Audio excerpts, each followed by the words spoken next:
motivasi Pradi Bersatu melaporkan, apa hubungannya dengan Pradi Bersatu? Makanya Refli Harun itu mengkritik teman-teman Pradi loh. Ngapain kalian kok mau membantu penguasa? Kenapa nggak bantu Roy Suryo? Itu kan begitu pernyataannya Refli Harun. Kamu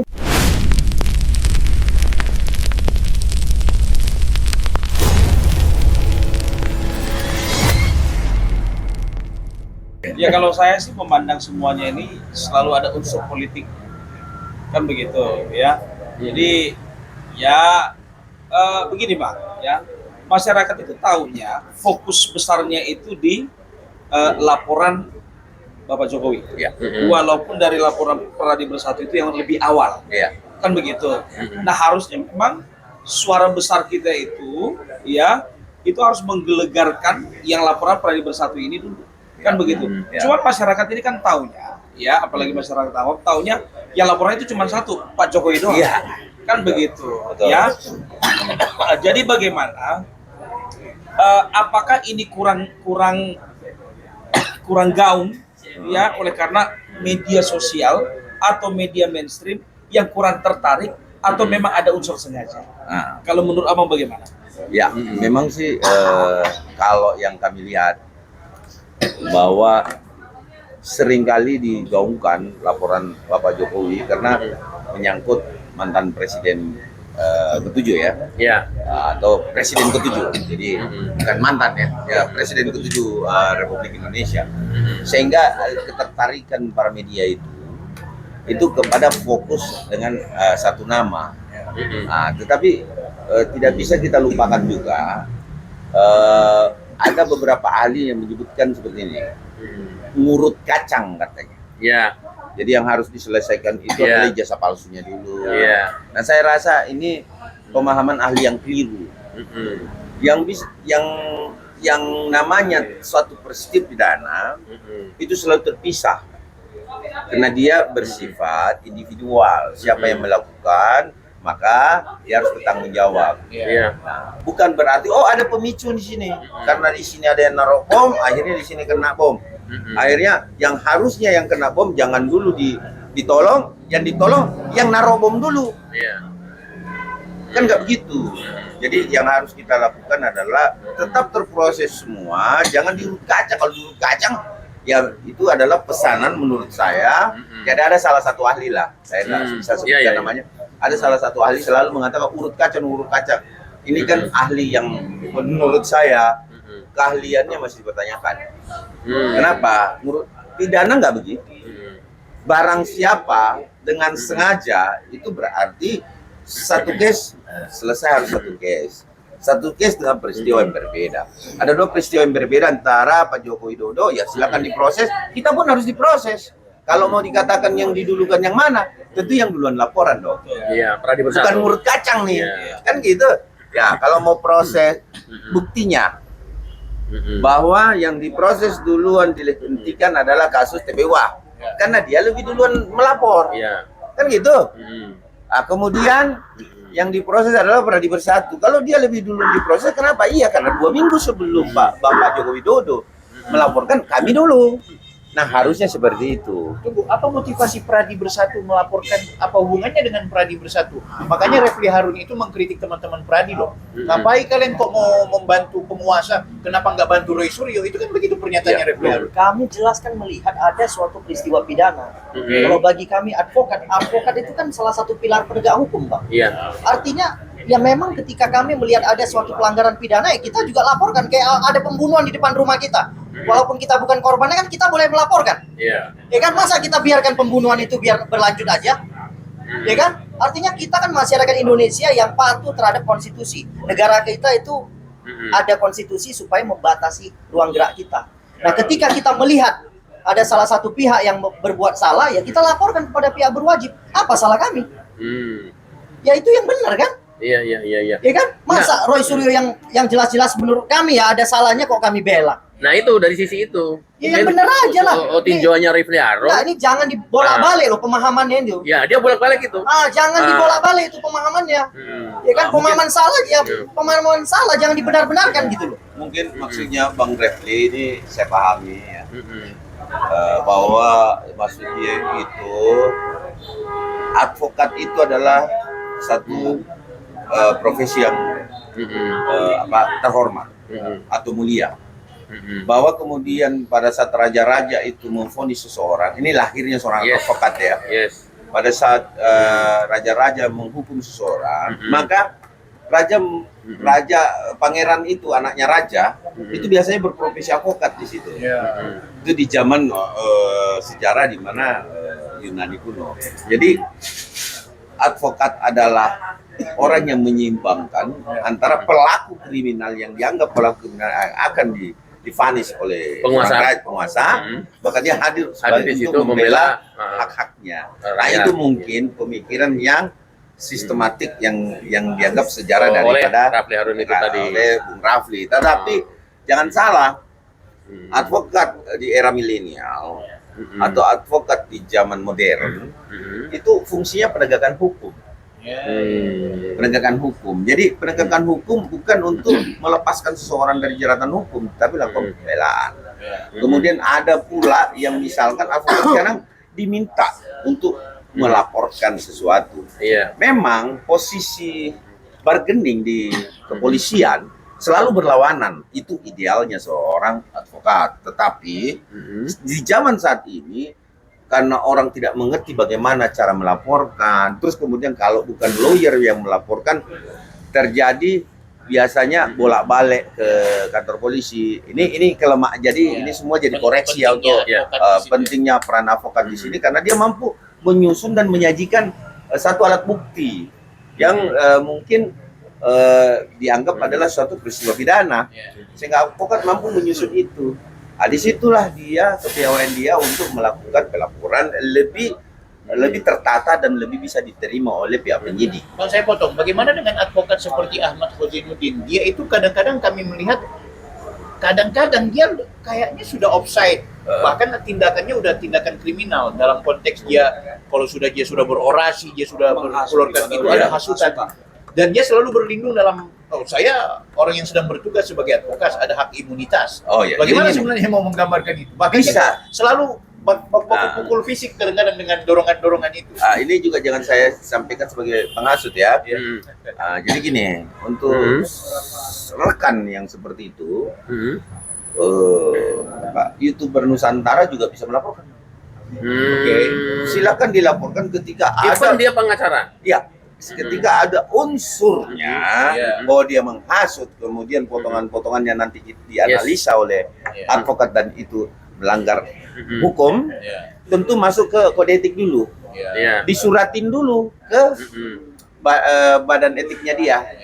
Dia sebenarnya advokat dari mana? Misalkan dia dari Pradi Oto atau Pradi Sai, kan ada banyak Pradi nih. Dia dari Pradi mana? Atau KAI? Pradi TPUA dia. Pradi TPU ini agak aneh. Silakan disurati untuk dilakukan sidang etik. Ketika sidang etik sudah dilakukan, biasanya organisasi akan mengambil satu kesimpulan untuk melanjutkan ke tahap pelaporan polisi. Bila memang ada unsur pidananya di situ, bisa saja dilaporkan langsung ke polisi dan bisa juga sambil melaporkan ke Dewan Etik. Kenapa? Karena polisi ketika diterima laporannya nanti, dia akan menunggu sidang etik. Baru dia bisa simpulkan bahwa ini masuk di dalam satu tindak pidana. Jadi rekomendasi yang keluar dilampirkan sebagai bukti kepada penyidik. Ini tata cara melapornya biar kalian tidak salah ya. Kemudian laporkan. Siap-siap ya. Jadi monggo silakan teman-teman kalau subscriber ya banyak sekali. Bang itu gimana tuh? Kok nggak dilaporkan? Laporkan. Kenapa kok orangnya mulutnya begitu juga bisa di penjara ya? Apa karena dia pengacara kan begitu? Bisa. Memiliki hak imunitas sedang bertugas. Ibu Kurnia, saya ini advokat. Masa saya mau dikriminalisasi? Saya sedang menegakkan dan saya sedang menjalankan penegakan hukum. Ibu Kurnia kan selalu begitu.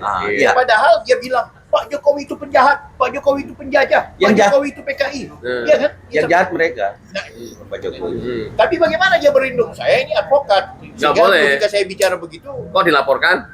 Sekali lagi saya gemes. Gemes. Apa? Gemes. Kalau untuk hal ini kan yang ikut dilaporkan kan cuma Kurnia, Kusinudin enggak. Iya. Nah, Kusinudin bisa dilakukan laporan sendiri. Nah, maksudnya yang sudah masuk Iya. sudah masuk ke Yang sudah masuk, ya. Kurnia. Kurnia ada. Tetapi Kusinudin ini memang ada juga beberapa kawan. Tapi kami sarankan biasanya sama kawan-kawan advokat, sudah janganlah kawan advokat yang melaporkan, biarkan masyarakat. Oke. Kalau ada beberapa teman advokat yang Oke, juga sip. sudah merasa ini, tapi saya bilang, ingat, advokat yang mengomentari pekerjaan advokat itu sudah melanggar etik. Ya. Sehingga saya sampaikan kepada teman-teman, jangan melaporkan dulu, biarkan masyarakat Indonesia melaporkan. Karena kalau kita mengomentari saja, ya mengomentari Melanggar kode etik. tata cara penanganan seorang advokat itu sudah melanggar etik. Saya sering melakukan sidang sama anak saya, sehingga saya bilang sama adik-adik kita, jangan coba-coba mengomentari sesama rekanmu. Kenapa? Itu sudah pelanggaran etik. Tadi abang di depan komentarin Kusinudin enggak? Oh enggak, saya oke, enggak oke. mengomentari. Aman ya? Apapun itu, Iya. monggo. Nanti saya kena sidang etik juga. Iya. Yang sini langsung laporkan saya. Iya. Tapi percaya rekan bahwa melakukan perbuatan pelanggaran hukum itu tidak akan dilindungi juga oleh Dewan Etik. Iya. Itu saya pasti jamin. Selama Kenapa? memenuhi unsur bahwa dia sudah melakukan perbuatan pidana atau melanggar Ya, hukum. silakan dilaporkan. Dan kalau mau mencari sih saya rasa bisa lebih aja. Banyak, Oh, ya, bukan banyak bisa sekali. banyak. Wes. Kayaknya siap-siap melaporkan ya. Satu. Udah pegang Oh, bukti. ya udah dari Yang dia. banyak. Ya. Tunggu ya. Ada momen ya ini nanti akan terjadi. Iya. Iya, siap. Udah berapa menit? Sorry, nanti dipotong. 45 menit. Oh, boleh, sedikit lagi. Bang, kalau sudah seperti ini, terus kemudian abang juga monitor terus di Polda Metro. Ini kira-kira nih benar-benar yang supaya masyarakat mendapat sedikit kepastian, walaupun nggak boleh dipastikan juga. Minggu depan sudah ada update status belum ya kira-kira? Atau peningkatan level status? Saya boleh dibocorin? coba berkoordinasi lagi. Sudah sampai sebatas mana LP ya gabungan ini, karena Iya. saya menyebutnya ini LP gabungan. Iya.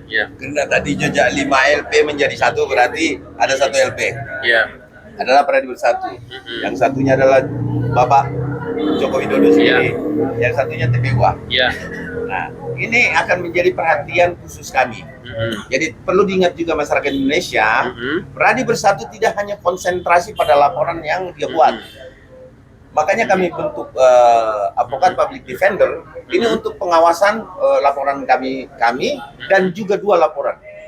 Bahwa kemudian penerapan hukum yang termasuk gelar perkara suka-suka ini tadi, ini percayalah, bila mana ada penerapan hukum suka-suka, jangan salahkan kami Mabes Polri dan jangan salahkan kami Polda Metro Jaya, kami akan mengikuti prosedur suka-suka ini.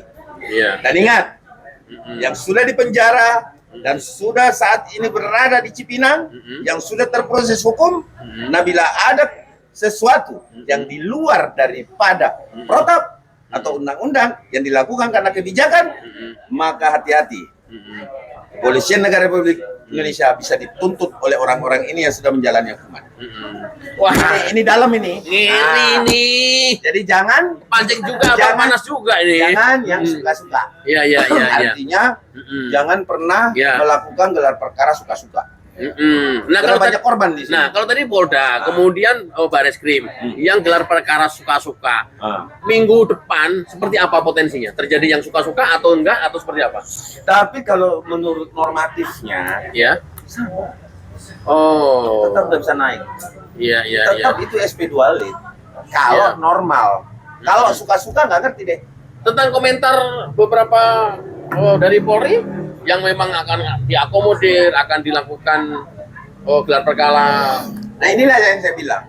Berarti saya himbau kepada seluruh anggota Pradi Bersatu bila melakukan upaya hukum luar biasa yang dilakukan oleh gelar perkara khusus di Mabes Polri. Ingat, ada lagi poin penyelamatan. Bisa membawa ahli pribadi. Dan kalau ahli pribadi ada di situ, kita patahkan yang namanya ahli-ahli yang lain. Itu tujuannya. Iya. Berarti tidak netral kan? Iya. Nah, itu bisa kalau itu bisa dilakukan tidak netral dong.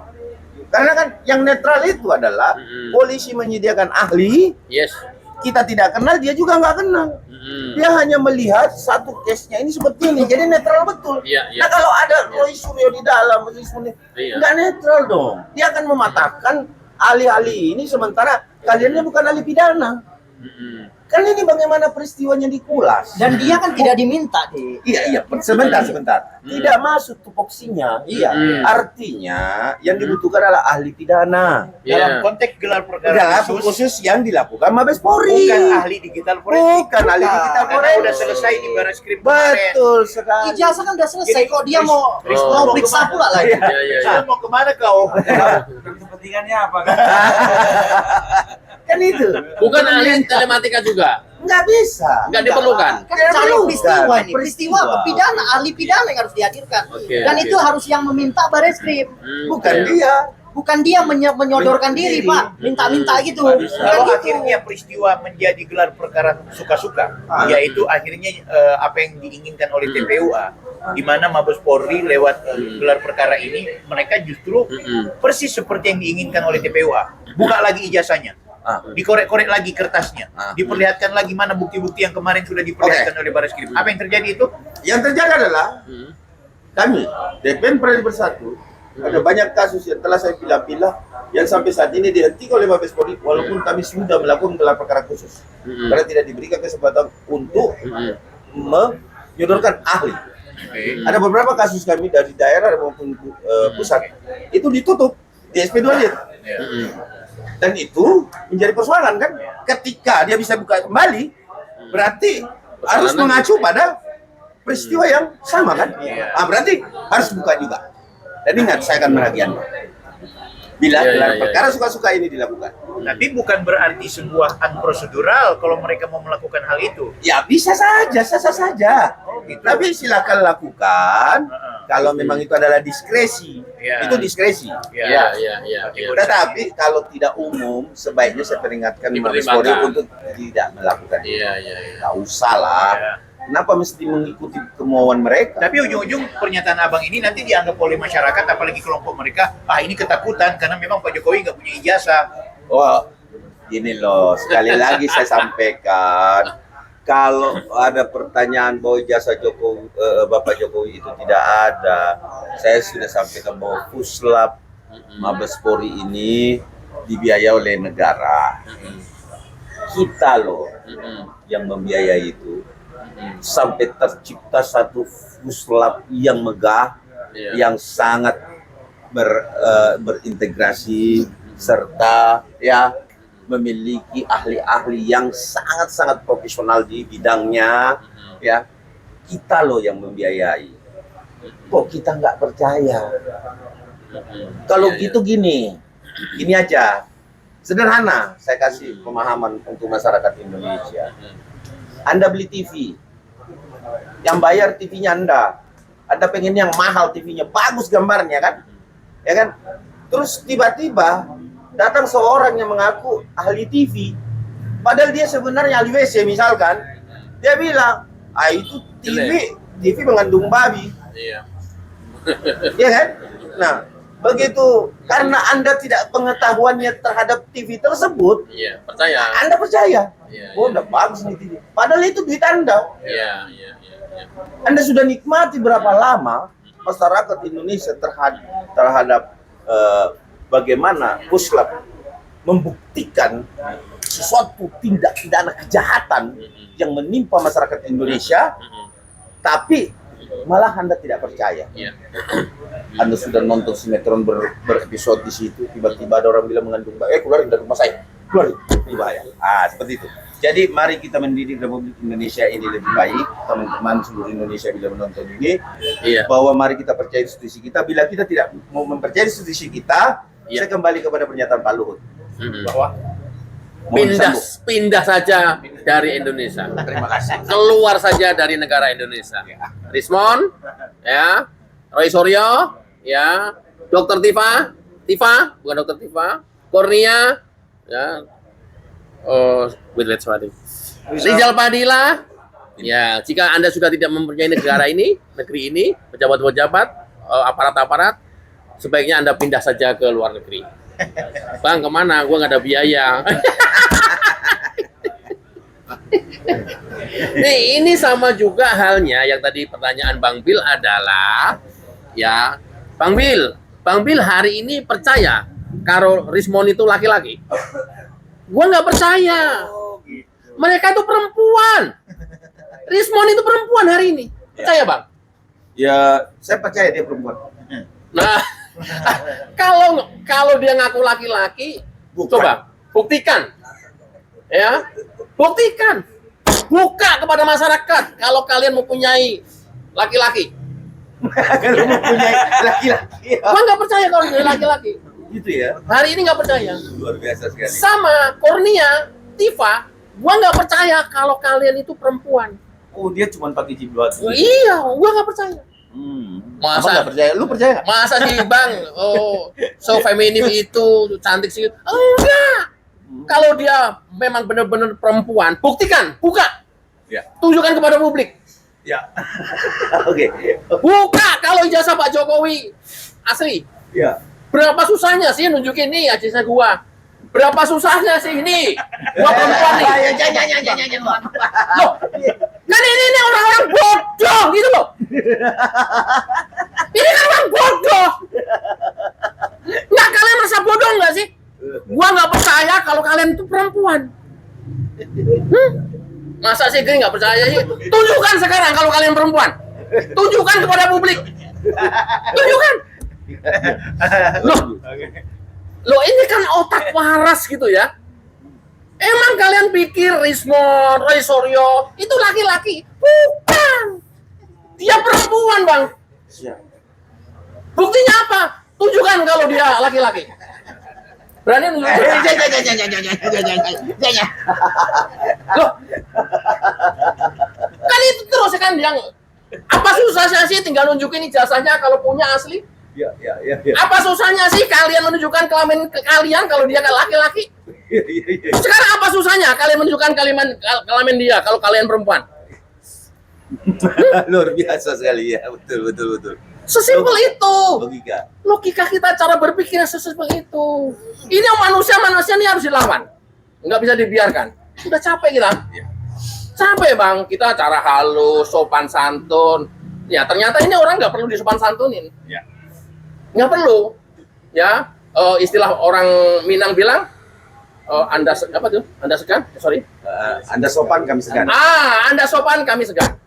Anda kurang ajar, kami bisa lebih kurang ajar daripada kalian. Oke. Gua nggak bisa closing statement kalau udah begini. Teman-teman dipandu, Berbela. Opung aja langsung, opung yang tutup minta closing statement semua masing-masing. Kalau Iya. beliau kan sudah selesai closing statement. Jadi karena berhubung kita nggak bawa amplop di tim, takut terjadi apa-apa dengan ketua kita. Jadi kita mau minta closing statement ini dari Bang Ade dulu. Intinya bahwa semoga persoalan ini cepat selesai, cepat naik sidik, ada kepastian hukum di pengadilan. Kami pelapor siap untuk disediakan ring terakhir, walaupun ring terakhir itu bukanlah suatu kepastian hukum karena pengadilan di tingkat awal itu belum tentu ingkrah, masih ada banding dan lain-lain sebagainya. Namun sediakanlah ring tinju itu untuk kami dan kami siap untuk adu kekuatan, adu fakta persidangan, adu bukti di dalam persidangan. Setuju. Dari saya. Oke, siap. Silakan untuk Wakil Ketua. Saya kepada Polda Metro Jaya, ultimatum kepada penyidik Kamnek terkait perkara yang kami laporkan. Apabila kau tidak bisa menjalankan laporan tersebut, kau kembalikan saja ke Polres Jakarta Selatan. Aku akan membantu penyidik Polres Jakarta Selatan untuk menjalankan laporan saya. Ya, jadi saya nggak butuh kau. Ya, ingat itu ya, karena kau malas-malasan. Ya, kau tidak pernah menjalankan perintah yang baik. Ya, menjalankan laporan polisi dengan baik. Ya, penyidik, kau jangan main-main. Ya, aku ultimatum kau, kalau kau nggak bisa laksanakan perintah jabatan, kau kembalikan laporan kami ke Polres Jakarta Selatan. Itu dari saya. Mantap. Tepuk tangan dong. Ini artinya harapan besar kita adalah minggu besok udah naik menjadi penyidikan. Amin. Konten menjadi banyak nih minggu depan nih. Oke, terima kasih banyak teman-teman dan wassalamualaikum warahmatullahi wabarakatuh. Dadah.